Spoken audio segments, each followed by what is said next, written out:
Hi ಎಲ್ರಿಗೂ. ಇವತ್ತು ಏನು ಹೇಳೋದು, ಇವತ್ತು ನಮ್ಮಮ್ಮನ ಹಾಸ್ಪಿಟ್ಲಿಗೆ ಕರ್ಕೊಂಡು ಹೋಗ್ಬೇಕಾಗಿತ್ತು. ಹಾಗಾಗಿ ಒಂದು 40 ಸಮೋಸ ಬೆಳಗ್ಗೆನೇ ಬೇಗ ಮಾಡೋಣ ಅಂತ ಹೇಳ್ಬಿಟ್ಟು ಸ್ಕೂಲ್ ಸಮೋಸ ಇಲ್ಲ. ಹಾಗಾಗಿ 6:30 ಹಂಗೆ ಎದ್ಬಿಟ್ಟು ನಾಷ್ಟ ಎಲ್ಲ ಮಾಡಿ ಸರಿ ಬೆಳಗ್ಗೆ ಎಷ್ಟಾಗುತ್ತೋ ಅಷ್ಟು ಮಾಡೋಣ ಅಂದ್ಕೊಂಡೆ. 50 ಸಮೋಸ ಇತ್ತು, ಆದರೆ ಒಬ್ರಿಗೆ ಕೊಟ್ಟಿಲ್ಲ, 40 ಸಮೋಸ ಮಾತ್ರ ಮಾಡಿದೆ. ಫುಲ್ಲು ಟೆನ್ಷನ್ನು ಬೆಳಗ್ಗೆ ಏನು ಹೇಳೋದು. ಆವಾಗಲೇ ಹಿಟ್ಟು ಕಲಿಸ್ಕೊಂಡು ಪಲ್ಯ ಮಾಡಿಕೊಂಡು ನಾಷ್ಟ ಮಾಡಿ ಮಾಡೋಷ್ಟಕ್ಕೆ ತುಂಬ ಸುಸ್ತು ಅನ್ನಿಸ್ತು. ಬೇಕ್ರಿ ರೆಡಿ ಮಾಡ್ತಾಯಿದ್ದೀನಿ. ಅವ್ರಿಗೆ 15, ಇನ್ನೊಬ್ರು ತೊಗೋತಾರೆ, ಅವ್ರಿಗೆ 25, ಒಂದು 40 ಸಮೋಸ ಮಾತ್ರ ಮಾಡಿದೆ.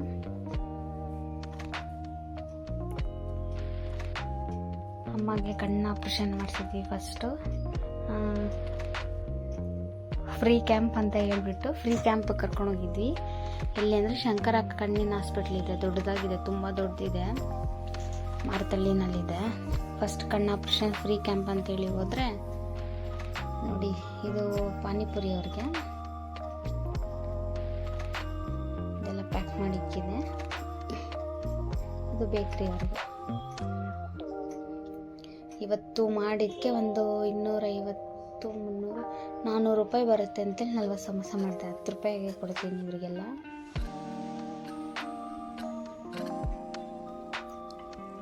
ಪಕ್ಕದಲ್ಲೇ ಇದೆ ನಮ್ಮದು, ಅವ್ರದ್ದು ಒಂದೇ ಬಿಲ್ಡಿಂಗಲ್ಲೇ. ಇವ್ರು 15 ಸಮೋಸ ತೊಗೋತಾರೆ. ಫಸ್ಟೆಲ್ಲ 30 ಹಿಂಗೆಲ್ಲ ತೊಗೋತಾಯಿದ್ರು.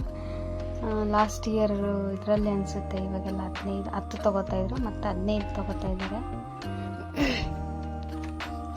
ಅವ್ರಿಗೆಲ್ಲ ಕೊಟ್ಬಿಟ್ಟು ಬಂದು ಮನೆಯೆಲ್ಲ ಗುಡಿಸ್ದೆ. ಬೆಳಗ್ಗೆನೇ ಸ್ವಲ್ಪ ಬೇಗ ಕೆಲಸ ಮಾಡ್ಕೊಂಡು ಹೋದರೆ ಎಷ್ಟೊತ್ತಾಗುತ್ತೋ ಗೊತ್ತಿಲ್ಲ. ಹಾಸ್ಪಿಟ್ಲಿಗೆ ಹೋದರೆ ಬಂದು ಎಲ್ಲ ಮಾಡೋಕ್ಕಾಗಲ್ಲ ಅಂತೇಳ್ಬಿಟ್ಟು ಸರಿ ಎಷ್ಟಾಗುತ್ತೋ ಅಷ್ಟು ಬೇಗ ಮಾಡೋಗೋಣ ಅಂತ ಅಮ್ಮ 12 ಗಂಟೆಗೆ ಹೇಳಿತ್ತು. ನೋಡಿ, ನಾನು ಕ್ಯಾಮ್ರಾ ಇಟ್ಬಿಟ್ಟು ಕಸ ಗುಡಿಸ್ತಾರೆ, ನಮ್ಮ ಯಜಮಾನರು ಗುಡಿಸ್ತಾ ಇದ್ರು. ಅವ್ರಿಗೆ ಏನೂ ಮಾಡಲ್ಲ, ನಾನೇ ವಿಡಿಯೋ ಮಾಡಬೇಕು, ನಾನೇ ಎಡಿಟ್ ಮಾಡಬೇಕು, ಅದಕ್ಕೆ ಲುಕ್ ಕೊಡ್ತಾಯಿದ್ರು. ಒಳಗಡೆ ಎಲ್ಲ ಗುಡಿಸ್ಬಿಟ್ಟು ಹೊರಗಡೆ ಎಲ್ಲ ಗುಡಿಸೋಣ ಅಂತ ಹೊರಗಡೆ ಎಲ್ಲ ಗುಡಿಸ್ತಾ ಇದ್ದೀನಿ. ತುಂಬ ಅಗ್ದುಬಿಟ್ಟಿದ್ದಾರೆ ರೋಡೆಲ್ಲ, ಜಲ್ಲಿ ಕಲ್ಲೆಲ್ಲ ಹಾಕ್ಬಿಟ್ಟಿದ್ದಾರೆ. ಎಲ್ಲ ಡಸ್ಟೆಲ್ಲ ಮನೆ ಒಳಗಡೆ ಬರುತ್ತೆ. ಎಷ್ಟು ವ್ಯಾಕ್ಯೂಮ್ ಕ್ಲೀನರೆಲ್ಲ ಹಾಕ್ತೀನಿ, ಅವಾಗೂ ತುಂಬ ಧೂಳು. ನೋಡಿ, ನಾಳೆ ಸ್ಕೂಲ್ ಸಮೋಸ ಇದೆ, ಹಾಗಾಗಿ ಇವಾಗಲೇ ಕುಕ್ಕರ್ ರೆಡಿ ಮಾಡಿ ಇಟ್ಕೊಂಡೆ. ಸಾಯಂಕಾಲ ಬಂದಿದ್ದ ತಕ್ಷಣವೇ ಒಂದು ವಿಜಿಲ್ ಹಾಕಿ ಬೇಯಿಸ್ಬಿಟ್ರೆ ಆಲೂಗಡ್ಡೆ ಸಿಪ್ಪೆ ತೆಗೆದು ಸ್ಮ್ಯಾಶ್ ಮಾಡಿ ಫ್ರಿಜ್ಜಲ್ಲಿ ಇಡ್ಬೋದು. ಹೇಳಿದ್ನಲ್ಲ, ಇದೊಂದು 25 ಸಮೋಸ ಇದೆ ಪಾನಿಪುರಿ ಅವ್ರಿಗೆ. ಅವತ್ತೇ ಕಲಿಸ್ಬಿಟ್ಟು ಮಾಡಿಬಿಟ್ರೆ ತುಂಬ ಚೆನ್ನಾಗಿರುತ್ತೆ, ಕ್ರಿಸ್ಪಿಯಾಗಿರುತ್ತೆ, ಫ್ರೆಶ್ ಆಗಿರುತ್ತೆ. ಆದರೆ ಬೆಳಗ್ಗೆ ಇದೆಲ್ಲ ಒಟ್ಟಿಗೆ ಅಂದರೆ ಟೆನ್ಷನಾಗಿ ಹೋಗ್ಬಿಡುತ್ತೆ, ಆಗಲ್ಲ, ಟೈಮ್ ಸಾಕಾಗಲ್ಲ. ನಾನು 4:30 ಎದ್ರೂ ಆಗಲ್ಲ. ಹಾಗಾಗ್ಬಿಟ್ಟು ಡೈಲಿ ಹಿಂದಿನ ದಿನವೇ ಕಲಿಸ್ಕೊಂಡು ಬಿಡ್ತೀನಿ. ಇವಾಗ ಬೆಳಗ್ಗೆ 50 ಸಮೋಸ ಅಂದಾಗ ನನಗೆ ಸ್ವಲ್ಪ ಫ್ರೀ ಇರುತ್ತೆ. ಅವರು ಬೇಕ್ರಿಯವ್ರು 11 ಗಂಟೆಗೆ ಕೊಟ್ಟರು ಇಸ್ಕೊತಾರೆ, 11:30 ಕೊಟ್ಟರು ತೊಗೋತಾರೆ, ಏನು ಅನ್ನಲ್ಲ. ಹಾಗಾಗಿ ಸ್ಕೂಲ್ ಸಮೋಸ ಇರುವಾಗ ತುಂಬ ಟೆನ್ಷನ್ ಆಗುತ್ತೆ. ಸ್ವಲ್ಪ ಪಾತ್ರೆ ಇತ್ತು, ಎಲ್ಲ ತೊಳ್ಕೊಂಡೆ. ಅದೆಲ್ಲ ಬೇಗ ಹೋಗ್ಬಿಟ್ಟು ಬಂದರೆ ಕೆಲಸ ಮಾಡೋಕ್ಕೆ ಇಂಟ್ರೆಸ್ಟ್ ಇರೋಲ್ಲ. ಎಲ್ಲ ಮುಗಿಸ್ಕೊಂಡ್ಬಿಟ್ಟು ಹೋದರೆ ಆರಾಮಾಗಿ ಬಂದು ಸ್ವಲ್ಪ ರೆಸ್ಟ್ ಮಾಡ್ಬೋದು ಅಂತ ನನ್ನ ಐಡಿಯಾ ಅಷ್ಟೇ, ಏನಿಲ್ಲ.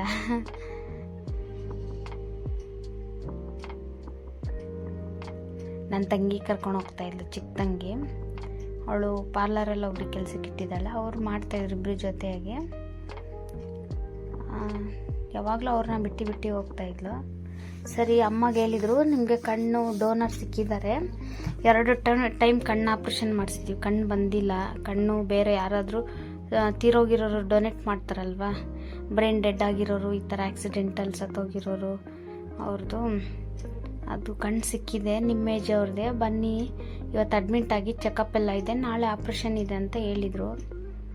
ಹಾಗಾಗ್ಬಿಟ್ಟು ಕರ್ಕೊಂಡೋಗೋಣ ಅಂತ, ಅಡ್ಮಿಟ್ ಮಾಡೋಣ ಅಂತ. ಸರಿ, ಸಿಲಿಂಡ್ರ್ ಬುಕ್ ಮಾಡಿದ್ದೆ. ಮತ್ತೆ ಹೋದ್ಮೇಲೆ ಬಂದರೆ ಕಷ್ಟ ಆಗುತ್ತೆ ಅಂತೇಳಿ ಹೊರಗಡೆ ಇಟ್ಬಿಟ್ಟು ಹೋದರೆ ಬೇಕ್ರಿ ಅವ್ರಿಗೆ ಹೇಳಿದರೆ ದುಡ್ಡು ಕೊಡ್ತಾರೆ. ಇಲ್ಲೇ ಅವ್ರು ಎಕ್ಸ್ಚೇಂಜ್ ಮಾಡಿ ಇಟ್ಬಿಟ್ಟು ಹೋಗ್ತಾರೆ. ಅಣ್ಣ ಗೊತ್ತಿರೋರು ಇದ್ದಾರೆ ಸಿಲಿಂಡ್ರವರು, ಖಾಲಿ ಸಿಲಿಂಡ್ರ್ ಹಚ್ಚಿಟ್ರೆ ಎತ್ಕೊಂಡು ಹೋಗ್ತಾರೆ. ಸರಿ ನಮ್ಮಮ್ಮ 12 ಗಂಟೆಗೆ ಬರೋಕ್ಕೆ ಹೇಳಿದರು. 12 ಗಂಟೆ ಟೈಮ್ ಇದೆಲ್ಲ ಸ್ವಲ್ಪ ಬಟ್ಟೆ ಇತ್ತು ಒಗ್ದಾಕೋಣ ಅಂತ. ನನ್ನ ಬಟ್ಟೆ ನಂದು ನಮ್ಮ ಯಜಮಾನ್ರದ್ದು ಎಲ್ಲ ನಾನು ಒಗ್ದಾಕ್ತೀನಿ. ನನ್ನ ಮಗಳು ಒಕ್ಕೊತಾಳೆ, ನನ್ನ ಮಗ ಒಕ್ಕೊತಾನೆ. ಎಲ್ಲ ಸ್ವಲ್ಪ ಇರುತ್ತೆ. ಡೈಲಿ ಒಗ್ದಾಕ್ಬಿಡ್ತೀನಿ ಅವತ್ತಿಂದ ಅವತ್ತೇ, ಜಾಸ್ತಿ ಇಟ್ಕೊಳೋದಿಲ್ಲ. ಅದು ಕ್ಯಾಮ್ರಾ ಬಿದ್ದು ಹೋಗ್ತಾಯಿತ್ತು. ಸರಿ ಎಲ್ಲೆಲ್ಲ ಇಟ್ಟು ವಿಡಿಯೋ ಮಾಡ್ತಾ ಇದ್ದೀನಿ. ಆಮೇಲೆ ಇಲ್ಲೂ ಬಿದ್ದೋಗ್ಬಿಡೋದು. ಸುಮ್ಮನೆ ಯಾಕೆ ಬೇಡ ಅಂತ ಹೇಳ್ಬಿಟ್ಟು ತೆಗೆದು ಸೈಡಲ್ಲಿ ಇಕ್ತೆ ಸಾಕು ಅಂತ. ಸ್ವಲ್ಪ ಬಟ್ಟೆ ಅಲ್ವಾ, ಅದೇನು ಎಲ್ಲ ರೆಕಾರ್ಡಿಂಗ್ ಮಾಡೋದಂತ. ಬಟ್ಟೆ ಎಲ್ಲ ಒಗೆದು ಬಾತ್ರೂಮ್ ತೊಳೆದು ಸ್ನಾನ ಮಾಡಿ ಸರಿ ಹಿಟ್ಟು ಕಲಸಿಟ್ಟಿದ್ದೆ ಬೆಳಗ್ಗೆನೇ.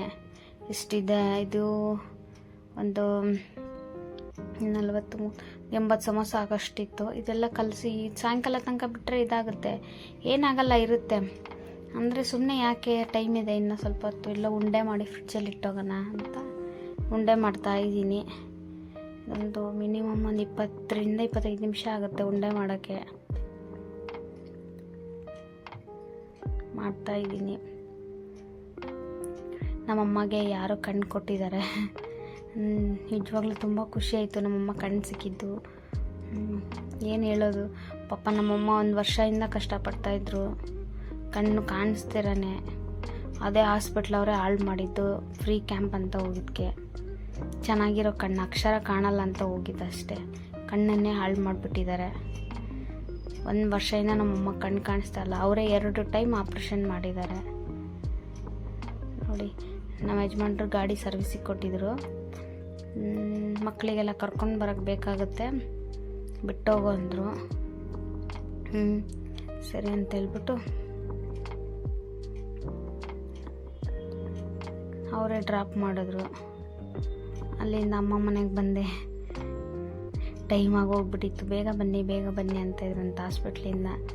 ನೋಡಿ ಅಮ್ಮ ಎಷ್ಟು ಚಪಾತಿ ಮಾಡಿದ್ದಾರೆ ಹೋಟ್ಲಿಗೆ. ಡೈಲಿ ಒಂದು 150 ಚಪಾತಿ ಮಾಡಿಕೊಡ್ತಾರೆ ನಮ್ಮಮ್ಮನೇ. ಅಲ್ಲಿಂದ ಆಟೋ ಬುಕ್ ಮಾಡ್ಕೊಂಡ್ವಿ, ನಾವೇ ಹೋದ್ವಿ ಆಟೋನಲ್ಲಿ. ಯಾವಾಗಲೂ ಅಪ್ಪ ಆಟೋ ಬುಕ್ ಮಾಡಿಕೊಡೋರು, ಈ ಸತಿ ಮಾಡಿಕೊಟ್ಟಿಲ್ಲ, ನಾವೇ ರ್ಯಾಪಿಡ್ ಆಟೋ ಮಾಡ್ಕೊಂಡು ಹೋದ್ವಿ.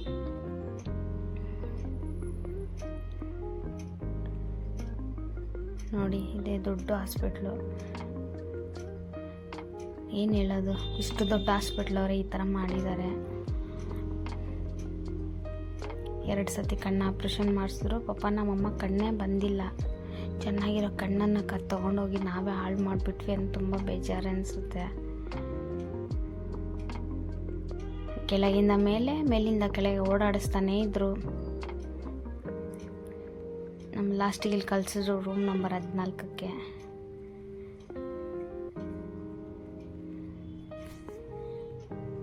ಅಲ್ಲಿಂದ ಅವರು ದುಡ್ಡು ಕಟ್ಟಿ ಚೆಕಪ್ಗೆಲ್ಲ ಲ್ಯಾಬ್ ಟೆಸ್ಟಿಗೆ ಅಂತ ಹೇಳಿದರು. 2310 ರೂಪಾಯಿ ಇತ್ತು. ಸರಿ ಅಲ್ಲಿಂದ ದುಡ್ಡು ಕಟ್ಬಿಟ್ಟು ರಿಸಿಪ್ಟ್ ತೊಗೊಂಡು ಮತ್ತೆ ಅಲ್ಲಿ ಬಂದು ರೂಮ್ ನಂಬರ್ 14ಕ್ಕೆ ಕೊಟ್ಟೆ. ಅವರು ಲ್ಯಾಬ್ ಟೆಸ್ಟಿಗೆ ಹೋಗಿ ಅಂತ ಹೇಳಿದರು. ಮತ್ತು ಅಲ್ಲಿಂದ ಲ್ಯಾಬ್ ಟೆಸ್ಟಿಗೆ ಬಂದ್ವಿ. ನೋಡಿ ಬ್ಲಡ್ ಟೆಸ್ಟು, ಆಮೇಲೆ ECG, BP, ಶುಗರ್ ಎಲ್ಲ ಟೆಸ್ಟ್ ಮಾಡಿದ್ರು. ಸರಿ ರಿಪೋರ್ಟ್ ಎಲ್ಲ ಬರುತ್ತೆ, ನೀವು ಇರೋಗಿದ್ರೆ ಇರಿ, ಇಲ್ಲಾಂದ್ರೆ ಬೆಳಗ್ಗೆ ಒಂದು ಅಡ್ಮಿಟ್ ಆಗಿ ಆವಾಗಲೇ ಅಮೌಂಟ್ ಎಲ್ಲ ಕಟ್ಟಿ ಅಂತ ಹೇಳಿದರು. ಊಟ ಎಲ್ಲ ಮಾಡಿಕೊಂಡು ನಮ್ಮಮ್ಮನೇ ಊಟ ಕೊಡಿಸಿದ್ರು, ನಾನು ದುಡ್ಡು ತೊಗೊಂಡೋಗಿರಲಿಲ್ಲ. ಅಲ್ಲಿಂದ ಆಟೋ ಬುಕ್ ಮಾಡಿಕೊಂಡು ಮತ್ತೆ ಮನೆಗೆ ಬಂದ್ವಿ. ಇರಿ ನೋಡಿ ನಮ್ಮಮ್ಮ ಅಂತೂ ಹೋಟ್ಲ್ ತೋರಿಸ್ತೀನಿ. ಇದೇ ನಮ್ಮಮ್ಮದು 2 ಗಾಡಿ ಇದೆ. ಬಿಸಿಲು ಎಲ್ಲ ಒಣಗೋಗ್ಬಿಟ್ಟಿದೆ, ತುಂಬ ಸೆಕೆ ಅಂದರೆ ಸೆಕೆ. ಅಲ್ಲಿ ನಮ್ಮನ ಬಿಟ್ಬಿಟ್ಟು ನನ್ನ ಮಗನ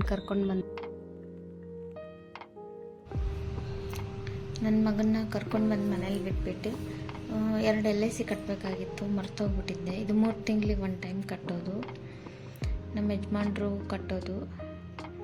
ಸರಿ ಸ್ವಲ್ಪ ರೆಸ್ಟ್ ಮಾಡಿ ಅವನ ಟ್ಯೂಷನಿಗೆ ಕಳಿಸ್ಬಿಟ್ಟು ಬಂದೆ ನಾನು. ಮೇಲೆ 3ನೇ ಫ್ಲೋರಲ್ಲಿದೆ. ಇದು ಹಳೆ LIC, ನಮ್ಮ ಯಜಮಾನ್ರು ಕಟ್ತಾರೆ. ಕಾಸು ಕೊಟ್ಟಿದ್ರು, ಈಸ್ಕೊಂಡ್ಬಿಟ್ಟು LIC ಕಟ್ಟೋಣ ಅಂತ ಹೋಗ್ತಾ ಇದ್ದೀನಿ. ಖುಷಿ ಅನ್ನಿಸ್ತಾ ಇತ್ತು, ಯಾಕಂದ್ರೆ ನಮ್ಮ ಮನೆ ಗ್ರೌಂಡ್ ಫ್ಲೋರಲ್ಲಿ ಇರೋದಲ್ವ. ಮೆಟ್ಲತ್ತಿ ತುಂಬ ದಿನಗಳಾಗ್ಬಿಟ್ಟಿತ್ತು.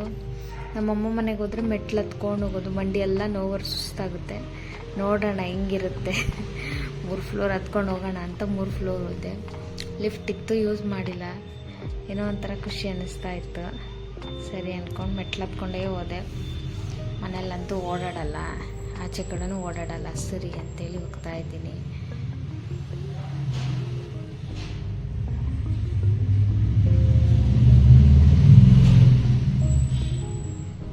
ಬಂದೆ, ಅಲ್ಲಿ ಯಾರೂ ಅಷ್ಟು ಜನ ಇರಲಿಲ್ಲ ನೋಡಿ. 5,000 ಕಟ್ಟೋದಿತ್ತು, 2 LIC ಕಟ್ಟಿದೆ. ಆ ಸರ್ ಹತ್ರನೂ ಒಂದು ಸಬ್ಸ್ಕ್ರೈಬ್ ಮಾಡಿಸ್ಕೊಂಡೆ. ತುಂಬ ಖುಷಿ ಅನ್ನಿಸ್ತು.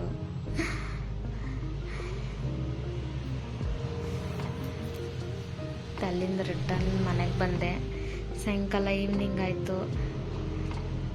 ಈ ಸರ್ ತುಂಬ ಒಳ್ಳೆಯವರಿದ್ದಾರೆ ಪಾಪ. ಯಾವಾಗೋದ್ರೂ ಹೆಂಗಮ್ಮ ಇದ್ದೀರಾ, ಊಟ ಐತೇನಮ್ಮ ಅಂತಲೇ ಮಾತಾಡ್ತಾರೆ. ಏನೋ ಒಂಥರ ಖುಷಿ ಅನಿಸುತ್ತೆ ಈ ಥರ ಎಲ್ಲ ಮಾತಾಡಿದಾಗ. ಅವ್ರು ಯಾರೋ ನಾವು ಯಾರೋ ಗೊತ್ತಿಲ್ಲ ಪಾಪ. ಅವರು ಏನೋ ಅಷ್ಟು ಇದು ಮಾಡಿ ಮಾತಾಡ್ತಾರಲ್ವ, ಚೆನ್ನಾಗಿದ್ರಮ್ಮ, ಊಟ ಮಾಡಿದ್ರಾ ಅಂತ ಕೇಳ್ತಾರೆ ಯಾವಾಗಲೂ. ಏನೋ ಒಂದು ಖುಷಿ. ಏನು ಸಿಗುತ್ತೆ ಅದರಿಂದ? ನಾವೇನು ಅವ್ರಿಗೆ ದುಡ್ಡು ಕೊಡಬೇಕಾ? ಇಲ್ಲ ಅಲ್ವಾ? ಅವ್ರು ನಮಗೆ ದುಡ್ಡು ಕೊಡಬೇಕಾ? ಒಳ್ಳೆಯವರಿದ್ದಾರೆ. ಅಲ್ಲಿಂದ ಮನೆಗೆ ಹೋಗೋಣ ಅಂತ ಬಂದೆ. ಸುಸ್ತಾಗಿತ್ತು. ಈ ವಿಡಿಯೋನ ಇಲ್ಲೇ ಎಂಡ್ ಮಾಡ್ತಾಯಿದ್ದೀನಿ. ಯಾರ್ಯಾರು ನನ್ನ ಚಾನಲ್ ಸಬ್ಸ್ಕ್ರೈಬ್ ಮಾಡಿಲ್ಲ, ಸಬ್ಸ್ಕ್ರೈಬ್ ಮಾಡಿ.